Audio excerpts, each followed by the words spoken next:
말씀 선포하겠습니다. 오늘 말씀의 제목은 귀신 들린 사람을 고치시다라는 제목으로 말씀을 전하도록 하겠습니다. 오늘은 성령 강림 후 2주 6의 구원 소마 영생 소마 부흥에 관한 말씀입니다. 귀신 들린 사람을 고치시다 복음을 통해 교회 부흥을 위해 예수님께서 하시는 일 세 가지가 무엇인지 가르쳐주고 있습니다. 26절 말씀해 보시면 그들이 갈릴리 맞은편 거라사인의 땅에 이르러 라고 말씀하고 있습니다. 그들이라고 하는 것은 예수님과 12명의 제자들을 지금 말하고 있습니다. 제자들이 갈릴리 맞은편이라고 되어 있습니다. 갈릴리라고 하는 것은 가버나움 동네 이쪽이다, 북쪽이다, 갈릴리 바다의 북쪽이다 라고 보시면 좋을 것 같고요. 그쪽에서 북서쪽에 있었던 가버나움 11시 방향이 있었거든요. 거기서 맞은편이니까 반대쪽이죠. 남쪽이고 동쪽이다 라고 보시면 한 5시 방향 정도 되는 남동쪽 거라사인의 땅에 이르러 라고 말씀하고 있습니다. 그래서 요 거라사인의 땅이라고 하는 것은 어디냐라고 했을 때 오늘 보면 요르단 지역이다 라고 하는 요르단 지역을 이야기하고요. 여기가 뭐 하는 곳이냐 봤더니 32절에 돼지 치는 곳이다 라고 성경은 말씀하고 있습니다. 돼지를 치고 있으니까 이스라엘 사람들 보기에는 이곳은 어떤 곳이냐 라고 했을 때 깨끗한가요? 깨끗하지 못한 더러운 곳이다, 부정한 곳이다 라고 그렇게 여기는 것이다 라고 보시면 좋지 않을까 싶습니다. 근데 거라사인의 땅에 이르러 라고 돼 있잖아요. 이르렀다는 건 도착했다는 건데 거기 왜 가셨느냐 라고 했을 때 8장 누가복음 8장 우연히 간 게 아닙니다. 그냥 여행하다가 가신 게 아니고 아주 분명하게 예수님께서 8장 22절 이렇게 말씀하십니다. 하루는 제자들과 함께 배에 오르사 그들에게 이르시되 호수 저편으로 건너가자 하시매 이에 떠나라고 되어 있습니다. 지금 배 타고 건너가자 하시는 분이 누구시죠? 예수님이시다. 그래서 배를 타고서 건너가다가 지금 뭐를 만났다? 광풍을 만났다라고 그렇게 말씀하고 있죠. 이 광풍 만날 거 예수님 알으셨을까요? 모르셨을까요? 아시지 않았을까 싶어요. 이유는요, 일부러 들어가셔서 잠을 주무세요. 광풍 만날 걸 아시고 주무시는 것 같아요. 우리 같으면 미리 알면 어떻게 하죠? 대비를 하겠죠. 근데 예수님은 그렇게 하시지 않고 어떻게 하시느냐? 잠을 자러 들어가셔서 좀 주무시고 계시더라. 그래서 광풍을 만났어요. 광풍이라고 하는 게 뭐죠? 바람인데 어떤 바람이죠? 바다에서 만나는 미친 바람이에요. 미친 바람이 뭐냐고요? 방향이 없다는 얘기예요. 동쪽에서 불었다가 서쪽에서 불었다가 남쪽에서 불었다가 북쪽에서 불었다가 위에서 불었다가 아래에서 불었다가 이해되세요? 그러니까 방향이 어떻게 되는 거예요? 시시각각 바뀌는 어떤 이런 바람. 규칙이 없어요. 어떤 방향성을 가지고서 부는 게 아니고 이쪽에서 불었다 저쪽에서 불었다가 미치게 부는 거예요. 그러니까 사람들이 대처를 할 수가 있어요, 없어요? 없는 어떤 그런 바람이다라고 보시면 좋을 것 같습니다. 그래서 그 바람을 뚫고 지금 어디에 도착하시는 거냐라고 했을 때 그 반대편으로 건너갔다라고 보시면 좋을 것 같고, 그 반대편으로 건너갔던 것은 우연히 그냥 계획 없이 무계획으로 그냥 여행하시다가 가신 것 아니다라는 것입니다. 예수님께서 아주 분명한 이유와 목적을 가지고 가신 것이 아닌가. 거기에서 누굴 만날 것을 하셨다? 거라사인에 귀신 들린 사람 광인이라고 그러죠. 광인을 만날 것을 예수님 아셨다 몰랐다? 아셨다라고 보시면 더 좋지 않을까 싶습니다. 그래서 그 이유를 가지고 목적을 가지고 건너가자 하셨고 그래서 지금 이르러 정박했다라고 하는 것입니다. 바다에서 땅으로 상륙했다, 도착했다라고 하는 것입니다. 요 거라사인의 땅이라고 하는 것이 어딘가라고 찾아봤더니요.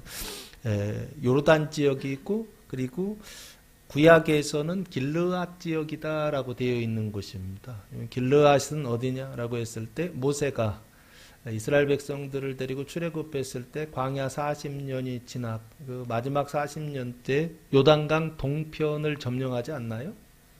그 요단강 동편을 점령했을 때 그때 그 땅을 누가 정착하죠? 누가 달라고 그러죠? 루벤과 그리고 갓지파 그리고 나중에 므낫스 반지파가 들어가는데 요 세 지파가 달라고 했던, 그래서 정착했던 땅, 이게 요단강 동편에 있는 땅입니다. 길르앗 땅이라고도 하고 지금은 요르단 지역이다라고 보시면 좋을 것 같고요. 그 당시에 이 거라사인의 땅에는 뭐가 있었느냐라고 했을 때 행정구역상으로는 데가볼리라고 하는 것이었습니다. 이 데가라고 하는 것은 데카라고 하는 열이란 뜻이고요. 볼리라고 하는 것은 폴리스라고 하는 헬라어인데 이걸 그냥 직접 의역해 버렸어요. 직접 번역을 해 버렸어요. 데카볼리인데요. 데가볼리라고 우리나라 말로 번역했는데 원래 뜻은 그럼 뭐예요? 당연히 10개의 폴리스, 도시다. 성읍으로 둘러싸여져 있는 도시다라고 보시면 좋을 것 같고요. 그 10개의 도시라고 하는 그 지역에 그 중에 한 개 도시 이름이 바로 뭐냐면 거라사라고 하는 도시다라고 보시면 좋을 것 같습니다. 아시겠죠?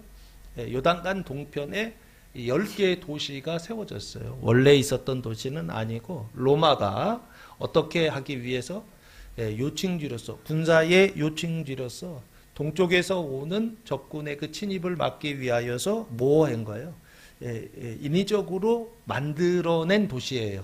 원래 그 사람이 살고 있었던 도시가 아니고 로마 군대를 주둔하기 위해서 세운 도시, 10개의 도시가 데가볼리고 그 중에 하나가 바로요. 지금 갈릴리 맞은편 동서쪽에 있는 도시, 그 이름이 바로 뭐냐면 거라사라고 하는 도시다라고, 폴리스다라고 보시면 좋을 것 같습니다. 그럼 이 도시는 당연히 무슨 도시다?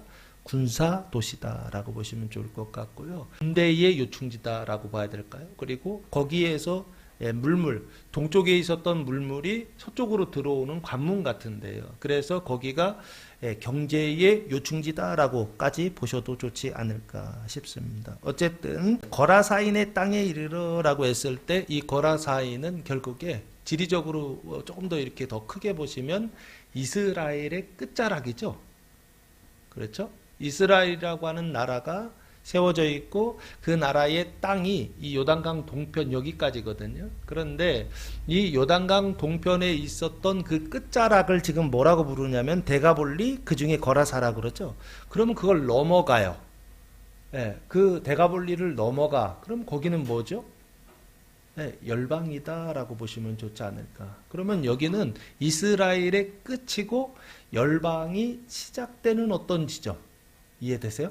이런 지점이다라고 보시면 좋을 것 같습니다. 그래서 영적으로 보면 여기가 어디냐라고 했을 때 이스라엘의 주권, 통치가 끝나는 지점이고 열방의 통치, 열방의 주권, 그 다스림이 시작되는 어떤, 만나는 그런 어떤 이 경계에 있는 접전지다라고 그렇게 보시면 좋지 않을까 싶어요. 그러다 보니까 이곳에 군인들이 주둔하게 되었고, 그러다 보니까 군인들이 있다 보니까 성격 자체가 조금 더 엄격하고 폭력적이고, 그리고 또 이 군인들은 왜 그 로마를 떠나서 여기까지 왔을까요? 나라에 대한 충성심? 그런 것까지는 모르겠고 돈 때문에 온 것이 아닌가 싶습니다. 그러니까 결국에는 물질주의, 이런 것들이 팽배한, 물질주의가 팽배한 어떤 그런 지역이 바로 여기 거라사인의 땅이다라고 보시면 더 좋지 않을까 싶고요. 예수님께서 거기에 건너가셨다, 도착하셨다라고 하는 것입니다. 27절 예수께서 육지에 내리심에라고 되어 있어요. 바다에서 육지에 내리심에 그 도시 사람으로서, 거라사 사람으로서 귀신 들린 자 하나가 예수를 만나니라고 말씀하고 있습니다. 여기 보면 사람이 하나 등장하죠.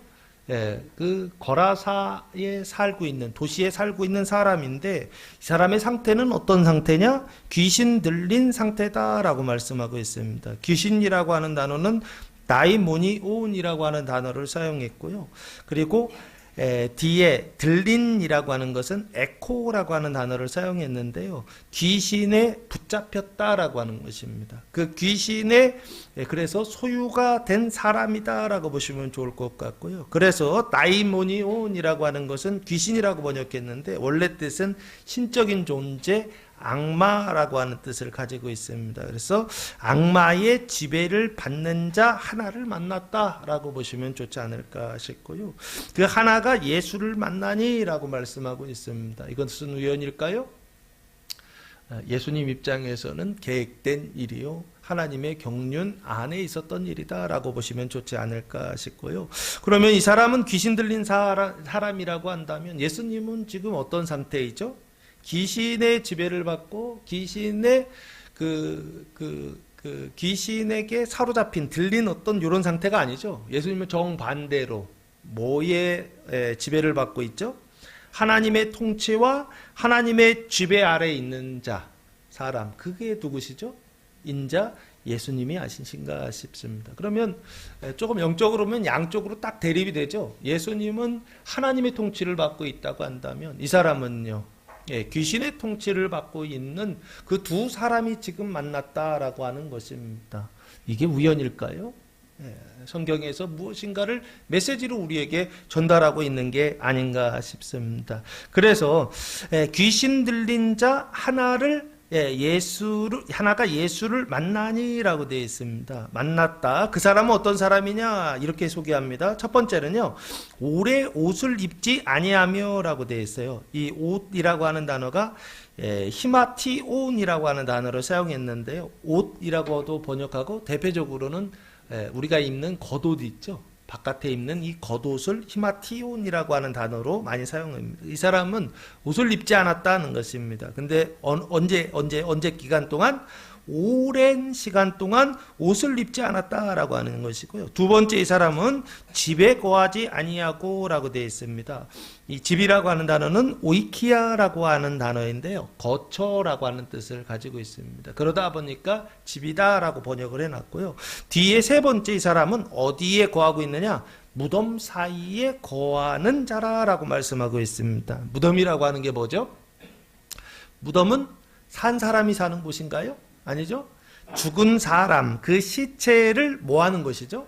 매장하는 곳, 거기가 바로 무덤이죠. 그래서 무덤 하면은 집은 집이에요. 근데 누구의 집이냐라고 했을 때 죽은 사람의 집이다라고 보시면 좋지 않을까 싶어요. 그러면 여기요, 죽은 사람의 집에 거하는 사람이라는 거예요. 그럼 반대로 그 앞에는 뭐라고 해야 될까요?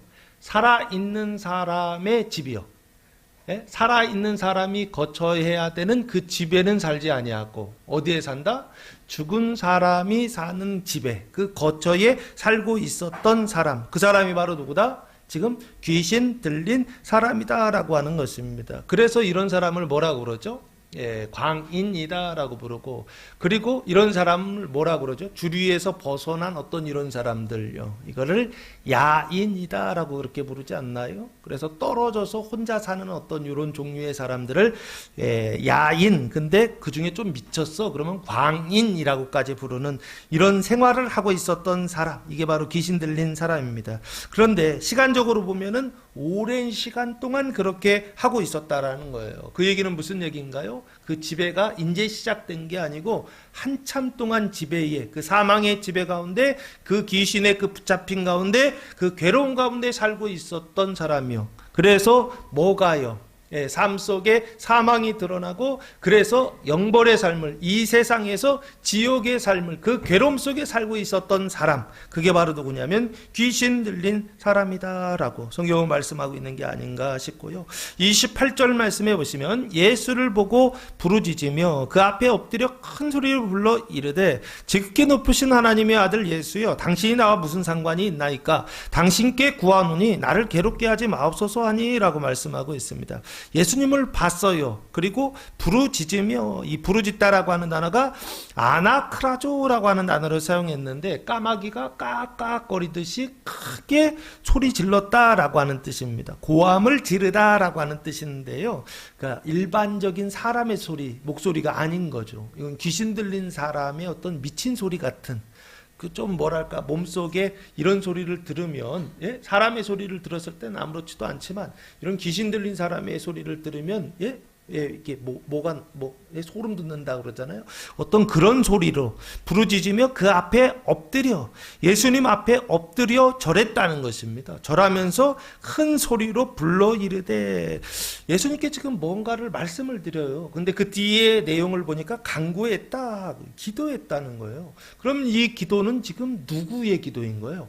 귀신 들린 사람의 기도. 눈으로 볼 때는 귀신 들린 사람의 기도죠. 그런데 실제로는 누가 기도하고 있는 거예요? 귀신이 기도하고 있는 게 아닌가. 그래서 이 기도는 무슨 기도다? 귀신의 기도다. 그럼 귀신도 기도한다, 안 한다?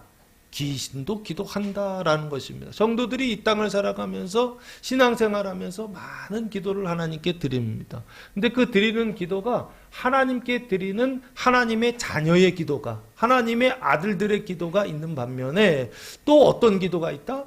귀신 들린 상태의 기도요. 귀신의 기도가 있다라고 하는 것입니다. 당연히 귀신 들린 기도를 드리면은 될까 안 될까요? 안 되겠죠? 사망이 나타나고 영벌이 나타날 것입니다. 그런데 하나님의 아들들, 자녀들의 기도를 드리면요, 생명이 나타나고 영생이 삶 속에 펼쳐지게 될 것입니다. 근데 여기요, 이 사람 귀신의 기도를 지금 드리고 있다는 겁니다. 이 얘기를 드리는 이유는 귀신의 기도도 있다 없다? 있다. 좋은 기도도 있지만 나쁜 기도도 있다 없다? 있다. 해야 되는 기도가 있지만 하지 말아야 되는 기도도 있다 없다? 있다. 이 기도하면 마귀의 기도니까요, 당연히 좋은 일이 있을 수가 없겠죠. 아시겠어요? 예? 귀신의 기도도 있습니다. 기도라고 해서 다 좋은 기도가 아니고 기도에 하나님의 기도가 있고 귀신의 기도가 있다라고 하는 것입니다. 내용이 뭐냐면 지극히 높으신 하나님의 아들 예수요. 예수님에 대하여서 지금 뭐라고 지칭하고 있죠? 지극히 높으신, 가장 높으신 하나님의 아들. 누구? 예수요. 아주 기가 막힌 호칭이죠. 예수님을 부르는데 우리가 아는 것보다도 훨씬 뛰어나게, 훌륭하게 예수님의 이름을 지금 부르고 있어요. 지극히 높으신 하나님의 아들 예수요. 이건 뭐 교회에서 오래 신앙생활한 장로님들이 기도할 때들 지극히 높으시고 이렇게 기도하시거든요. 여기요, 지극히 높으신 하나님의 아들 예수요라고요. 귀신 들린 자는, 그 귀신은 예수가 누구인지 알고 있다, 모르고 있다? 아주 정확하게 알고 있죠? 그러면서 뭐라고 하냐면 당신이 나와 무슨 상관이 있나이까? 이게 귀신의 특징이에요. 귀신 들린 사람은 항상 당신과 나는 상관이 있다 없다? 없다로 시작합니다. 그러면서 뭐라고 하냐면 당신께 구하노니, 기도합니다. 귀신의 기도 첫 번째가 나옵니다. 나를 뭐하지 말게 하옵소서, 괴롭게 하지 마옵소서라고 되어 있습니다. 요 나를 괴롭게 하지 말라는 것은 귀신 들린 사람을 괴롭게 하지 말라는 얘기고, 그리고 본질적으로 보면 누구를 괴롭게 하지 말라는 것입니까? 귀신을 괴롭게 하지 말라는 것입니다. 그럼 귀신도 괴롭다, 괴롭지 않다? 괴롭다는 얘기죠. 그렇죠? 그래서 귀신을 괴롭게 하지 마옵소서라고 하는 것은 귀신을 괴롭게 하는 것이 있다 없다? 있다는 얘기예요. 그 뒤에 나오는 29절 말씀이 귀신을 괴롭게 한 어떤 일입니다. 그래서 이런 일은 귀신을 괴롭게 하는 일이고 이런 일은 귀신을 즐겁게 하는 일이구나 라고 하는 거예요. 귀신이 뭐 괴롭지도 않고 귀신이 뭐 즐겁지도 않다 라고 생각하면 돼야 안 돼요? 안 돼요. 귀신도 괴로운 게 있다 없다? 있다라고 하는 것입니다. 그래서 괴롭게 하지 마옵소서라고 귀신의 기도 첫 번째가 나왔는데 그 이유가 뭐냐면 29절 말씀에 이미 앞에서 예수님께서 어떤 일을 하셨다는 거예요. 이는 예수께서 이미 더러운 귀신을 명하사 그 사람에게서 나오라 하셨음이라 라고 말씀하고 있습니다. 귀신이 기도하기 전에 예수님이 하신 일이 지금 기록되어 있죠. 예수님이 무슨 일을 하셨다? 더러운 귀신을 명하사 그 사람에게서 뭐하라? 나오라라고 명령하셨다라고 하는 것입니다. 귀신에게 명령하셨다는 거예요. 나와라고요. 명령하시기 바랍니다. 예? 귀신에게 명령하셔서 들어가라고 하지 마시고 귀신에게 명령하셔서 나와라고 명령하셔서, 그래서 그 귀신이 나오는 어떤 역사들을 경험하며 체험하는 교회와 성도들 되시기를 예수님의 이름으로 축복합니다. 이번 주 한 주간 예수님이 귀신에게 명령하셔서 나와라 라고 말씀하셨던 것처럼 교회 안에, 성도들 안에, 그 경계 안에 있는 사람들이요, 하나님의 통치와 세상의 통치, 그 경계 안에 불안하고 그 폭력 아래 괴로운 이런 성도들, 그 안에 있는 있는 그 모든 그 사망과 영벌과 그 귀신과 그 괴로움 예수님 명령하셔서 그 사람 안에서 나가라 명령하시는 한 주간 될 줄로 믿습니다. 주님이 명령하실 때 아멘으로 받아서 나도 명령하세요. 그래서 남편이 귀신 짓을 하면 나가 그렇게 하시고 아내가 귀신 짓을 하면 나가라고요. 근데 대놓고 하시면 내가 쫓겨납니다. 그렇게 하시면 안 되고 성경을 읽으시기 바랍니다. 내가 하면 지고 예수님이 하면 이길 줄로 믿습니다. 성경을 많이 읽고 그리고서 입으로 이야기해도 되는데 그거는 조금 많이 말씀으로 한 100번 정도 그 마음으로 한 다음에 그리고 나서 입으로 하셔야 됩니다. 왜 그렇죠? 이게 어떻게 될지를 몰라요. 그래서 항상 그렇게 실험적으로 해보셔야 됩니다. 처음에는 제 아내는 속으로만 하더니 요즘은 대놓고 저한테 이제 귀신아 나가라 그럽니다. 근데 처음에 들을 때는 어색했지만 요즘 하도 들으니까 아 내가 귀신이구나 인정을 하고 시인하고 받아들입니다. 어쨌든 여기요 그 귀신은 어떤 귀신이냐 가끔 그 사람을 어떻게 하냐면 붙잡음으로 사로잡는다라고 하는 것입니다. 그래서 귀신이 사로잡은 어떤 이런 상태예요. 완전히 사로잡혀. 그래서 귀신 들린 자라고 하고요. 요즘은 요 사로잡히는 귀신에 사로잡히는 상태가 뭐냐 영혼이 사로잡히고 생각이 사로잡히고 감정이 사로잡히고 의지가 사로잡혀서 어떻게 하지 못하는 어떤 이런 상태. 이거 뭐라고 해야 될까요? 이거를 중독이라고 보시면 좋지 않을까 싶고요. 우리나라가 지금 어떤 상태에 있느냐라고 했을 때 이 도파민이 중독의 상태에 있어요. 임계점을 넘어섰어요. 그래서 그 기쁨이나 즐거움이나 사람이 보람을 느끼고 즐거움을 느끼는 게 100이라고 한다면요. 일상이 120이에요. 그러니까 살면서 어떤 상태가 되느냐? 무료해요. 재미가 없어요. 뭘 해도 즐겁지가 않아요. 흥미가 나지 않아요. 뭔가 삶에 어떤 활력이 되거나 기쁨이 되거나 막 그래야 되는데 그렇지 않아요. 왜? 자극이 120이야. 이미 넘어버렸어요. 그래서 웬만한 것에는 즐겁지 않은 어떤 이런 상태. 우리나라 지금 상태가 아닌가, 우리 백성들의 국민들의 상태가 아닌가라는 생각을 해보고요. 여기요 그 사람을 붙잡음으로 사로잡혀 있는 상태에 있다라고 하는 것입니다. 그래서 사람들이 쓴 수단이 뭐냐면 그를 쇠사슬과 고랑에 매여 지켰다라고 하는 것입니다. 여기 매여서 지켰다라고 하는 것은 왜 그랬죠? 안 매면 어떻게 하는 거예요? 이 사람이 나가서 죽을지도 모른다라고 하는 생각들 때문에 사람이 쇠사슬과 고랑이라고 하는 수단, 눈에 보이는 수단을 통해서 매어놨다, 묶어놨다는 것입니다. 쇠사슬이라고 하는 것은 뭔가요? 뒤에 고랑이라는 단어가, 고랑이 뭐예요? 고랑이요? 족쇄입니다. 족쇄. 근데 무슨 족쇄냐면 발에 채우는 족쇄를 고랑이라고 부르더라고요. 그러면 앞에 그 쇠사슬이라고 하는 것은 어디에 채우는, 손에 채우는 수갑이다라고 보시면 좋을 것 같습니다. 아시겠죠?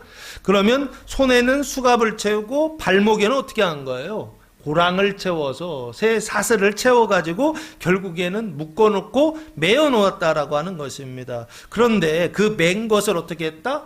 끊고, 원래 처음에는 못 끊어요. 근데 나중에는 어떻게 해요? 그것을 끊고 귀신에게 몰려 광야로 나갔다라고 그렇게 말씀하고 있습니다. 통제가 돼야 안 돼요. 안 되죠. 힘이 너무나 세고 난폭한 상태가 되어서 결국에는 그 집을 떠나서 그 입고 있는 옷을 벗고서 광야로 나가는 어떤 이런 상태. 이게 바로 이 거라사인의 귀신 들린 사람의 상태였다라고 하는 것입니다. 이게 눈에 보이는 수단이라고 한다면 이건 표징입니다. 눈에 보이지 않는 수단이 있어요. 그게 뭘까요? 하나님이 사용하시는 수단이 있습니다. 귀신 들린 사람들, 그 귀신의 손과 발을 묶는 하나님의 수단이 있다고요. 그게 바로 갈라디아서 3장 23절 말씀해 보시면, 갈라디아서 3장 23절 말씀해 보시면 이런 말씀이 나옵니다. 믿음이 오기 전에 우리는 율법 아래에 매인 바 되고 계시될 믿음의 때까지 갇혔느니라 라고 말씀하고 있습니다. 그러니까 율법 아래 매인 바 되고 율법 아래 어떻게 됐다? 갇히게 되었다라고 하는 것이죠. 근데 그 율법을 주신 분이 누구시죠? 하나님. 받은 사람은 누구예요? 모세요. 모세가 받아서 이스라엘 백성들에게 주지 않았습니까? 그렇죠? 그래서 율법을 통해서 하나님께서 하신 일은 뭐냐라고 했을 때 여기요. 매인 바 되고 매는 거죠. 묶는 겁니다. 그리고 갇혔다, 감옥에 가뒀다라고 하는 것입니다. 묶어놓고 가둬두는 일, 그 일을 지금 무엇을 통해서? 율법을 통해서 지금 하셨다라고 그렇게 말씀하고 있죠. 누가? 하나님이 그렇게 하셨다라고 하는 것입니다. 귀신 들린 사람은 그 사망 가운데 그 영벌이 삶 속에서 나타나고 있는 사람들은 어떻게 해야 되느냐라고 했을 때 눈에 보이는 수단은 쇠사슬과 고랑에 매어서 지켜야 되지만 눈에 보이지 않는 수단은 뭐냐라고 했을 때 율법을 통하여서 매이고 율법을 통하여서 갇히는 이 일들을 누가 하셨느냐면 하나님께서 하셨고 하나님께서 하고 계시다라고 성경이 그렇게 말씀하고 있습니다. 그래서 다시 돌아오시면 눈에 보이지 않는 수단이 있는데 그 수단이 바로 뭐냐라고 했을 때 율법이요. 그리고 율법이 없는 사람들에게도 이 묶는 수단이 있죠. 그게 바로 뭐냐 했을 때 도덕과 윤리라고 하는 양심입니다. 사람 안에 양심을 주셔서 양심을 통하여서 이건 좋다, 이건 나쁘다라고 하는 어떤 것들을 통하여서 그 죄인들, 귀신 들린 사람들을 어떻게 하고 있었던 거예요? 묶어두고 가다두고 계셨다라고 하는 것입니다. 그래서 다시 본문으로 돌아오셔서 29절 이는 예수님께서 뭐 하셨다? 이미 더러운 귀신을 명하사 그 사람에게서 나오라 명령하셨기 때문에 귀신이 어떻게 했다? 나를 괴롭게 하지 마옵소서라고 기도하고 있더라라고 하는 것입니다. 이번 한 주간 주님께서 귀신에게 명령하실 것입니다. 그 사람에게서 나오라 명령하실 것입니다. 그 명령하셨을 때 귀신은 나온다 안 나온다? 반드시 나오게 되었습니다. 그런데 언제 나오느냐 했을 때 33절 귀신들이 그 사람에게서 나와 돼지에게로 들어가니 라고 되어 있습니다. 시간적인 어떤 딜레이가 있다는 얘기예요. 예수님 명령하셨을 때 명령하시자마자 그 귀신은 그 사람에게서 나와야 돼요? 안 나와야 돼요? 나와야 됩니다. 나와야 되는데 실제적으로 오늘 본문에서는 바로 지금 이 본문에서는 나왔어 안 나왔어요? 안 나왔죠. 그럼 그 사람 안에 있지만 귀신이 그 사람 안에 있지만 그 사람을 사로잡지 못하는, 그 사람을 다스리지 못하는, 그 사람을 뭐 하는 거예요? 조정하지 못하는 어떤 이런 상태가 됐다라고 하는 것입니다. 이걸 뭐라고 해야 될까요?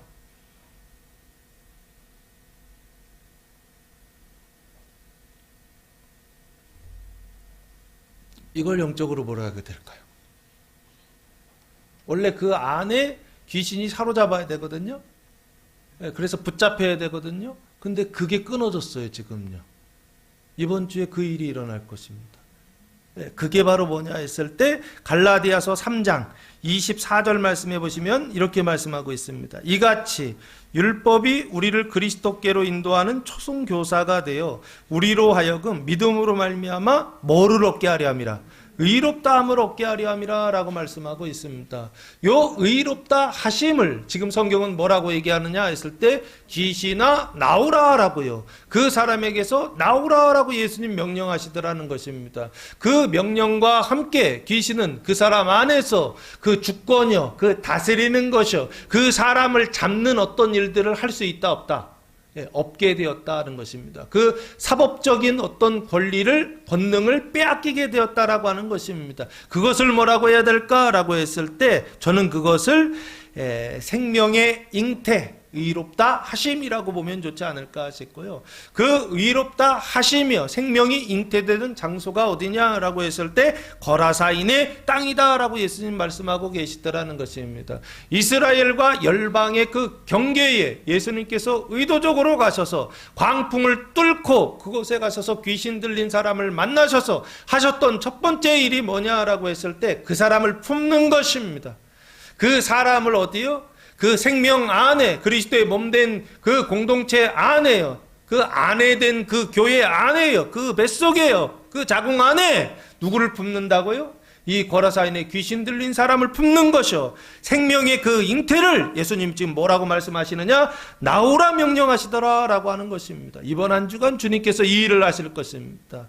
그 경계에 있는 사람들을 이 교회 안으로 잉태하셔서 하나님의 자녀가 되게 하시려고 그 죄를 용서하시고 의롭다 하시기 위하여 그 귀신에게 명하사 그 사람에게서 나오라 명령하실 때 제3과 교회에 거듭나는 제3과 의롭다 하시는 역사가 교회 안에 나타나게 될 줄로 믿습니다. 30절 말씀해 보시면 예수께서 내 이름이 무엇이냐 물으신즉 이르되 군대라 하니 이는 많은 귀신이 들렸음이라 라고 되어 있습니다. 예수님께서 귀신의 이름을 물으시죠. 그건 무슨 얘기인가요? 지금 뭐를 시작하신다? 대화를 시작하신다라고 보시면 좋을 것 같아요. 누구와 대화? 귀신과의 대화를 시작하신다라고 하는 것입니다. 예수님이 귀신과 대화하시는 거, 이거 좋은 거다 나쁜 거다?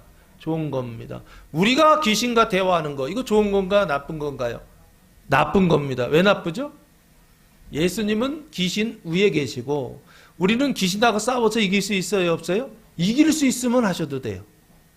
그런데 귀신 싸워서 못 이길 것 같다라고 하면 대화를 시도하면 된다, 안 된다? 안 된다라고 보시면 돼요. 아시겠죠? 예수님도 하셨으니까 나도 한다라고 생각했다간 큰일 납니다. 예, 귀신이 달려든다라는 얘기예요.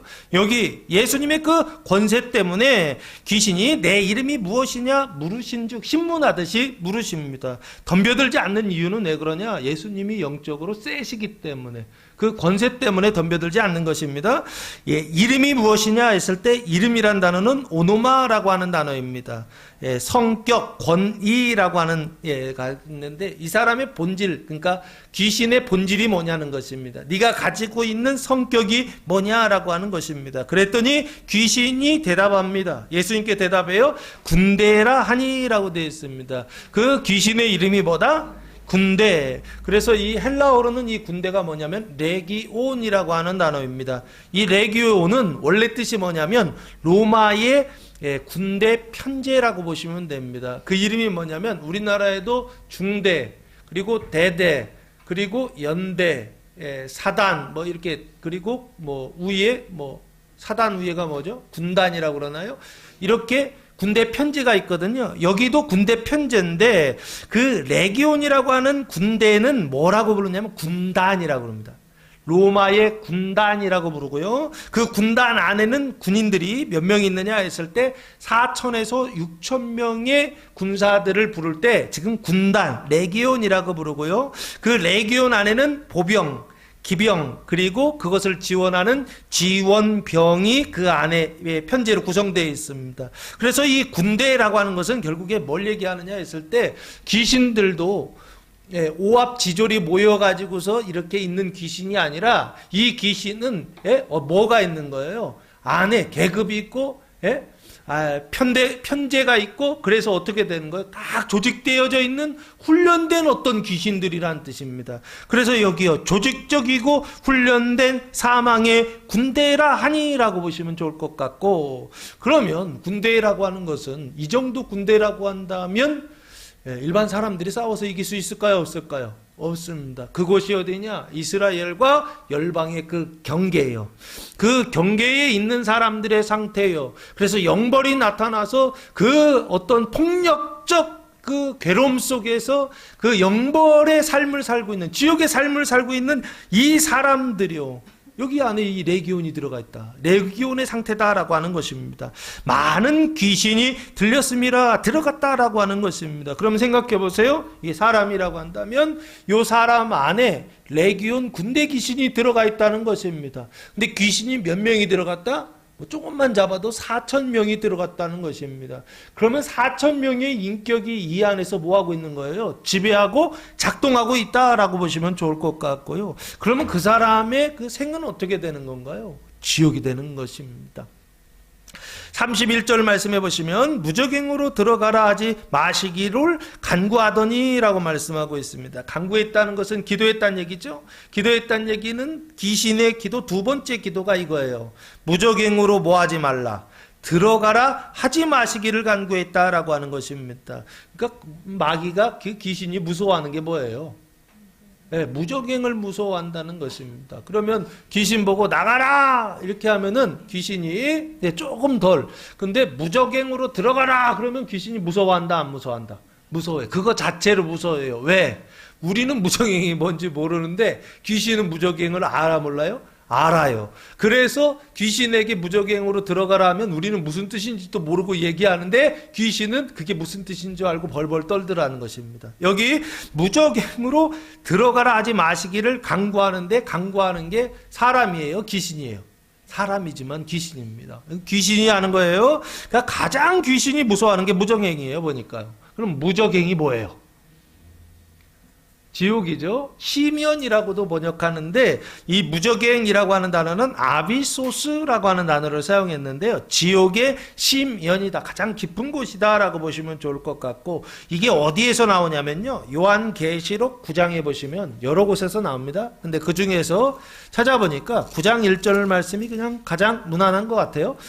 요한계시록 9장 1절 말씀해 보시면 다섯째 천사가 나팔을 불매 일곱 나팔 중에 다섯째 천사가 나팔을 불매 내가 보니 하늘에서 땅에 떨어진 별 하나가 있는데 그는 무적행의 열쇠를 받았더라 라고 말씀하고 있습니다. 무적행의 9장 1절 요한계시록 9장 1절 무적행의 뭐를 받았다? 열쇠. 무적행에도 열쇠가 있다 없다? 있다는 거예요. 그래서 열면 들어가고 닫으면 못 들어가고 못 나오고. 예? 근데 그걸 누가 한다? 네, 여기 보니까 하늘에서 땅에 떨어진 별 하나가 라고 되어 있죠. 지금 이건 천사죠. 예, 그렇죠? 천사가 그 무적행의 열쇠를 어떻게 하고 있다는 거예요? 가지고 있다는 거예요. 그래서 열면 무적행이 열리고 닫으면 그 무적행이 닫히는 어떤 이런 상태를 설명하고 있는데요. 무적행이라고 하는 것은 그래서 원래 뜻이 뭐냐라고 했을 때 가장 깊은 지옥이거든요. 근데 그 지옥에 끝이 없어요. 무저가 없다는 겁니다. 그러니까 저가 없다는 거예요. 바닥이 없는, 바닥이 없는 갱이라는 것입니다. 구덩이다라고 하는 뜻이에요. 그래서 한번 들어가면 어떻게 되는 거예요? 바닥이 없으니까 계속 빠져들어가요. 그런데 계속 들어가는데 바닥이 없으니까 끝이 없어. 멈추질 않고 계속 빠져들어가는 어떤 곳이요. 이런 거 해보셨어요? 무적행이라고 하는 비슷한 경험 좀 해보셨어요? 안 해보셨어요? 이거 비슷한 게 하나 제 생각이 갑자기 났는데 워터파크에 가면 애들 있잖아요. 여름에 꼭 1년에 한 번씩 데리고 가거든요. 저희 교회는 2번, 3번 갑니다. 근데 그 워터파크에 가면은 그 애들 타는 거 있죠. 워터 슬라이드라고 하는 게 있거든요. 그거 타보셨어요? 안 타보셨어요? 타보셨어요? 어떠셨어요? 공포예요, 공포요. 한번 들어가면요, 밑에 나올 때까지 내가 어떻게 하지를 못해요. 그냥 무조건 떨어져야 돼요. 그렇죠? 떨어지는데 제대로 떨어지면 다행이에요. 이게 이제 나이가 들고 살이 쪄서 그런지 무게 중심이 좀 달라졌어요. 꼭 중간에서 뒤집어져요. 그래가지고 얼마나 무서운지. 들어갈 때는 제대로 가는데 중간에서 한번 애들은 안 그러는데 저는 그렇더라고요. 한번 뒤집어지는데 저는 뒤로 내려오는 거예요. 뒤로 앞을 보고 이렇게요. 근데 너무 무섭더라고요. 무적행이 그런 데가 아닐까. 그거보다 한 100배나 1000배 더 무서운 어떤 그런 것이요. 막 뭔가 빠져 들어가는데 뭐 빠져 들어가는 거겠지. 그렇게 생각하면 뭐 할 말 없는데 한번 빠져 들어가는데 막 어떻게 하지 못하는 어떤 이런 상태예요. 이거 막 죽을 것 같은 어떤 그런 상태가 아닐까 싶은데요. 그 무적행으로 들어가라 하지 마시기를 간구하더니라고 되어 있습니다. 한번 들어가면 못 나오는 곳이에요. 그러니까 끝이 없으니까 못 나와요. 계속 그곳에서 어떠냐? 괴로움을 당하는 어떤 이런 상태를 무적행으로 들어가지 말라 하시기를 간구하더니라고 말씀하고 있습니다. 귀신은 알고 있습니다. 뭘 알고 있느냐? 귀신이 어디로 들어가야 하는지를 귀신 자신은 너무나 잘 알고 있다라고 하는 것입니다. 그래서 예수님께 기도합니다. 예수님께 무적행으로 들어가지 말라 기도합니다. 그때 32절 마침 그곳에 많은 돼지떼가 산에서 먹고 있는지라 라고 말씀하고 있습니다. 마침 그곳에 우연인가요? 우연이 아닙니다. 필연입니다. 그곳에 뭐가 있었다?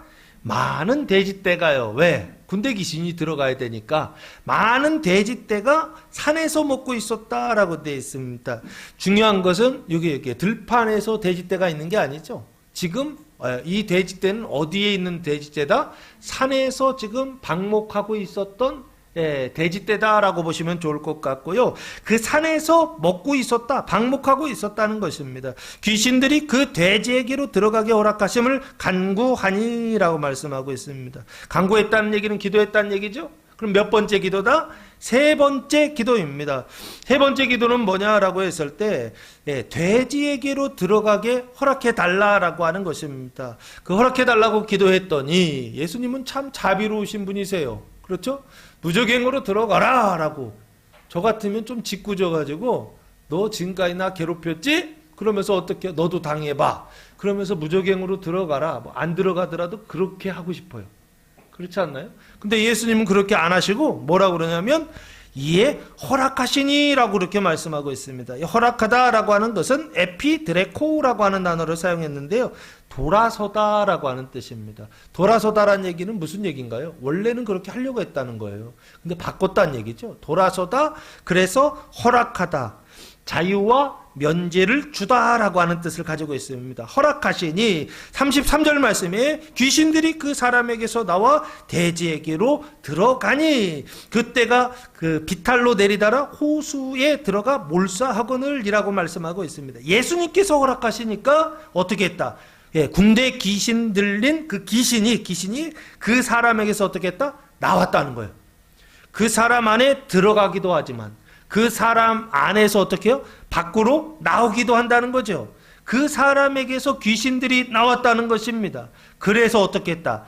돼지에게로 들어가니라고 되어 있습니다. 사람 안에 있었던 귀신이요, 나와가지고 어디로 들어갔다? 돼지에게로 들어갔다는 것입니다. 할렐루야. 이번 한 주간 이런 일들이 있을 것입니다. 그 안에 귀신이 있었는데 귀신이 지배하고 있었고 귀신이 사로잡고 있었고 그래서 그 폭력과 그 괴로움 속에 있었는데 그 공포와 그 두려움 속에 있었는데 예수님께서 어떻게 하신다고요? 나오라 명령하시고 그 지배를 끊어놓으시고 그리고서 실제적인 변화를 일으키시는데 그 실제적인 변화가 뭐냐 했을 때 그 사람에게서 나와 돼지에게로 들어간다는 거예요. 사람 안에 있는 중독이요, 사람 안에 있는 그 붙잡힘이요, 사람 안에 있는 그 사망의 생각이요, 사람 바깥에 나와 있는 그 영벌의 그 모든 것들이 어떻게 한다고요? 그 안에서 나와서 깨끗하게 정리되어서 돼지에게로 들어가는 역사가 일어났다. 2000년 전에 일어났다라고 하는 것입니다. 그래서 그때가 비탈로 내리다라 호수에 들어가 몰사하거늘이라고 되어 있습니다. 그러면 그 돼지떼가, 이 돼지떼는 귀신이 들어간 돼지떼죠. 그 돼지떼가 어디로 내리달았다? 비탈로 내리달았다는 점. 왜 그렇죠? 산에서 지금 방목하고 있었기 때문에 그랬습니다. 거기 귀신이 들어가니까 돼지들이 꽉 놀래가지고 어떻게 했다는 거예요? 막 달리기 시작했다는 거예요. 그래서 어느 쪽으로? 반대편이 절벽이거든요. 그 절벽을 향해서 달려가서 지금 어떻게 하느냐? 내리달아 호수에 들어가 몰사했다. 갈릴리 바다에 들어가 몰사했다라고 하는 것입니다. 몰사했다라고 하는 것은 질식사했다라고 하는 것입니다. 질식사했다라고 하는 것은 귀신이 질식사한 건가요? 돼지가 질식사한 건가요? 돼지가 질식사한 거죠. 귀신은 죽어 안 죽어요? 이렇게 해서 죽는 게 아닙니다. 귀신은 무적행 속에 들어가고 지옥에 들어가서 죽는 것이지 둘째 사망이라는 개념은 그런 개념입니다. 여기 물에 들어가서 죽는다라고 하는 것은 첫째 사망이죠. 그 사망이 뭐냐? 여기 질식사 돼지가 죽었다라고 그렇게 보시면 좋을 것 같고요. 귀신 들어갔던 돼지가 죽었어요. 그러면 그 귀신은 어떻게 되는 건가요? 거기서 나오겠네. 그렇죠? 이해되십니까? 그래서 이 귀신 들린 사람의 귀신의 문제를 어떻게 하시더라? 실제적인 변화를 시작하시더라라고 하는 것입니다. 그러면 이걸 뭐라고 할까요? 귀신이 이 안에 있다가 그 귀신이 거기에서 나와서 돼지떼에게 들어가서 사라지는 어떤 이런 현상이요. 생명이 교회 안에 잉태되었다가 그 생명이 어디 안으로 밖으로 나오는 거냐면 출산하는요. 생명이 밖으로 나오는 어떤 이런 현상이요. 이것을 중생이다. 교회가 생명을 출산하기 시작했다라고 하는 것입니다. 교회가 생명을 뭐 하기 시작했다? 거듭나기 시작했다라고. 교회의 거듭남, 교회의 출산, 실제적인 변화요.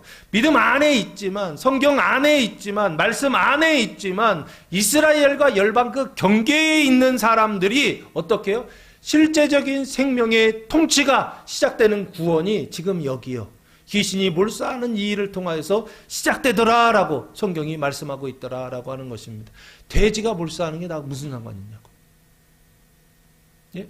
귀신이 나와가지고 돼지 속에 들어가서 몰수하는 게 내 가정하고 무슨 상관이 있느냐고요. 이건 다 표징입니다. 무슨 표징이라고요?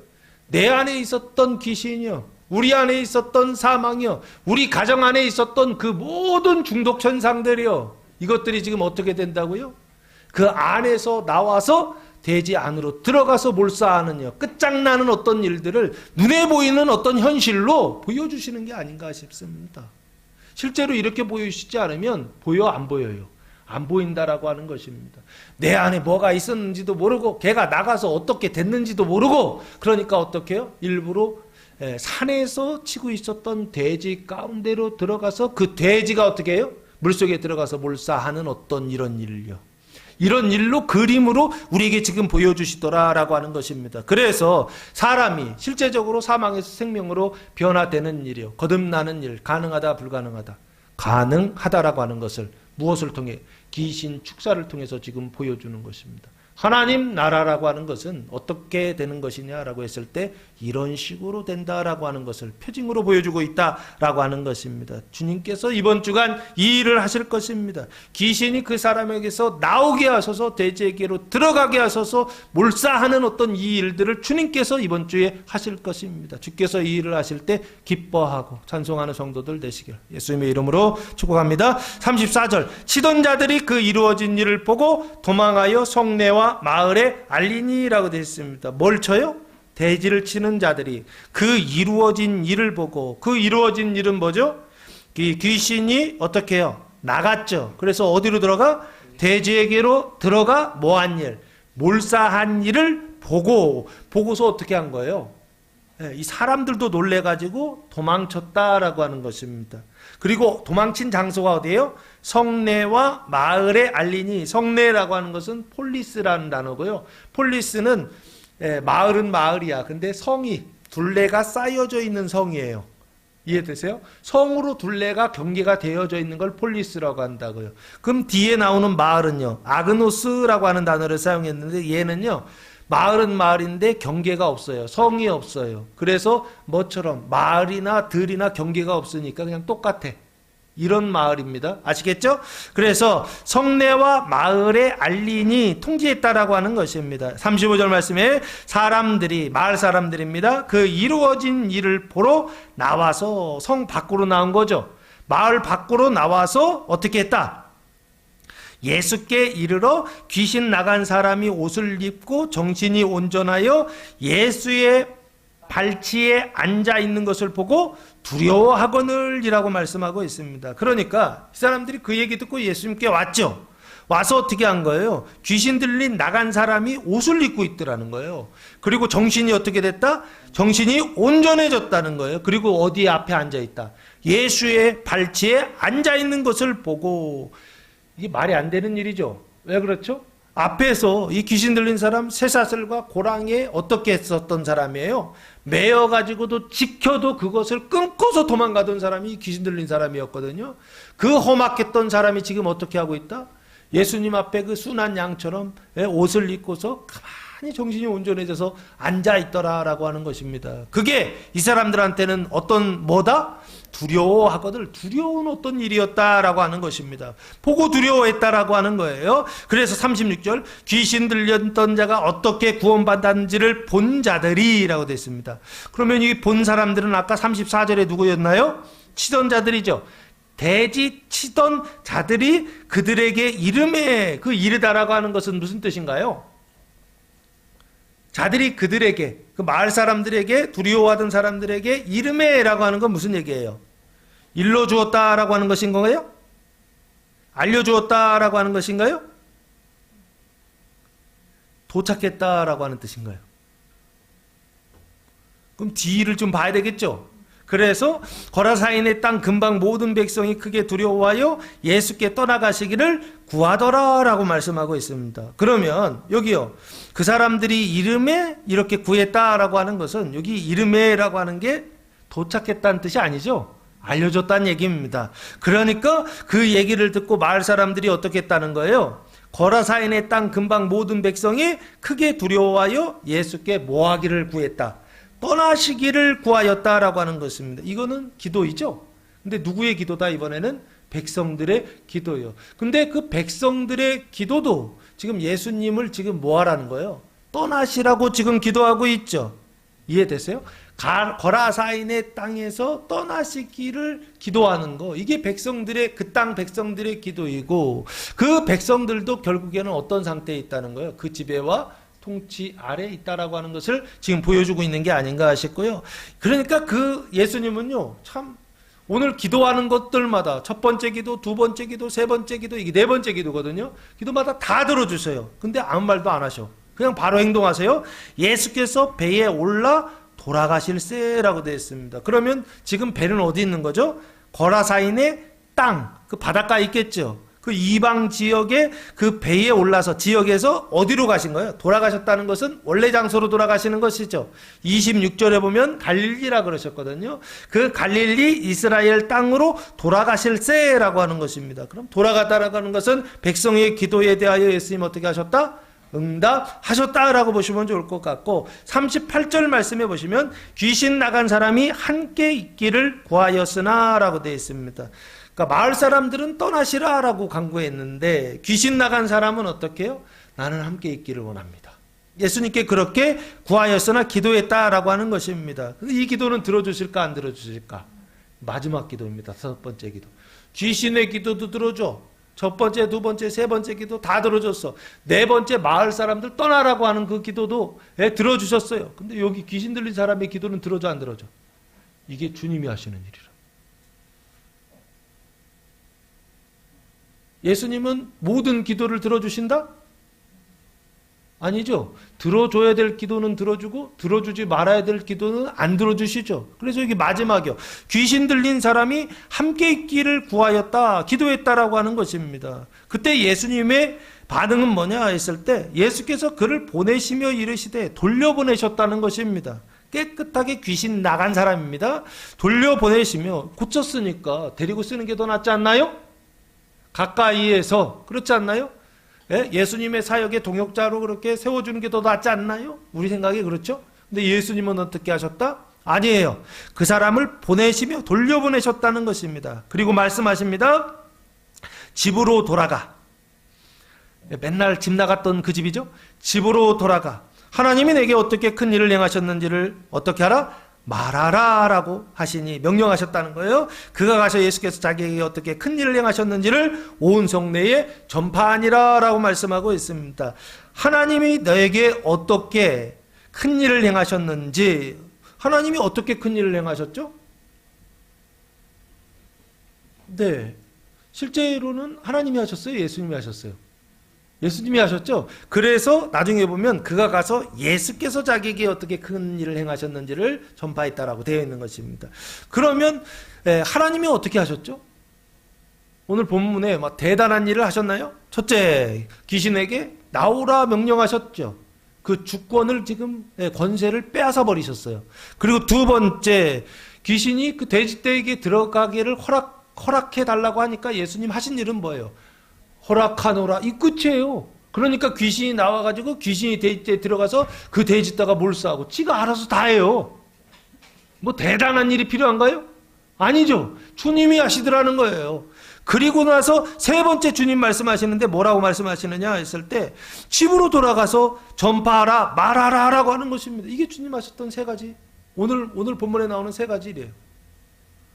교회 부흥을 위하여 주님께서 하시는 일이 뭐냐라고 했을 때 귀신에게 나오라 명령하시고, 그때 어떤 일이 일어난다? 생명 안에, 교회 안에 잉태되는 일이 일어난다. 제사함과 의롭다 하심이 일어난다라고 설명드렸고, 그래서 귀신이 이 간구를 허락하셨을 때, 예수님 허락하셨을 때 생명이 출산하는 일이 있다고 한다면, 마지막이요 39절이요, 그가 가서 예수께서 어떻게 큰 일을 행하셨는지를 온 성내에 전파했다라고 하는 것은 복음을 전파했다는 얘기입니다. 그럼 이 복음을 전파했다라고 하는 것은 이 사람이 생명 안에서 살기를 시작했다, 성장하기를 시작했다라고 하는 것입니다. 그러면 그게 뭐냐라고 했을 때 생명의 성장, 거룩함을 지금 말씀하고 있는 게 아닌가 싶습니다. 그리스도 몸된 교회 안에서 어떤 상태로? 거룩한 상태로 집으로 돌아가 살더라라고 하는 것입니다. 그게 바로 뭐냐 했을 때 이게 교회의 부흥이요, 이게 바로 하나님께서 하시는, 예수님께서 하시는 교회가 성장하는 원칙이고 방법이다라고 하는 것입니다. 외연, 교회가 외연이 확장되는 방법이 뭐냐라고 했을 때, 머물러서 나를 따르라 라고 말씀하시지 않고 그렇게 하실 때 있습니다. 제자들에게 명령하실 땐 그렇게 말씀하셨어요. 그러나 이스라엘과 그 열방 그 경계에 있었던 이 거라사인의 사람에게는 예수님 뭐라고 말씀하시냐면, 나를 따르라 말씀하시지 않고 어디로 돌아가라? 집으로 돌아가라 라고 명령하시더라는 거예요. 그래서 거기 가서 복음을 어떻게 하라? 전파하라 라고요. 그게 예수님께서 이 사람에게 주신 명령이었다라고 하는 것입니다.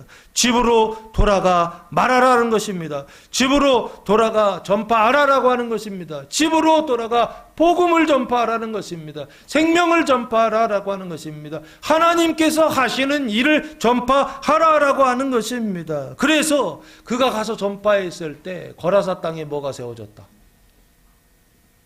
하나님의 몸된 교회가 세워졌다라고 하는 것을 39절이 우리에게 증언하고 있는 게 아닌가 싶습니다. 사랑하는 성도 여러분, 이번 한 주간 주님께서 교회 부흥을 위하여서, 교회가 건강하게 세워지기 위하여서 주님께서 일하실 것입니다. 일하실 때 그 말씀을 믿고 따름으로 모든 영혼의 맹과 육신의 갇힘에서 풀어나고 하나님의 큰 일을 전파하는 교회와 성도들 되시기를 예수님의 이름으로 축원합니다. 기도하겠습니다. 사랑과 은혜가 풍성하신 아버지 하나님, 감사와 찬송과 영광을 올려드립니다.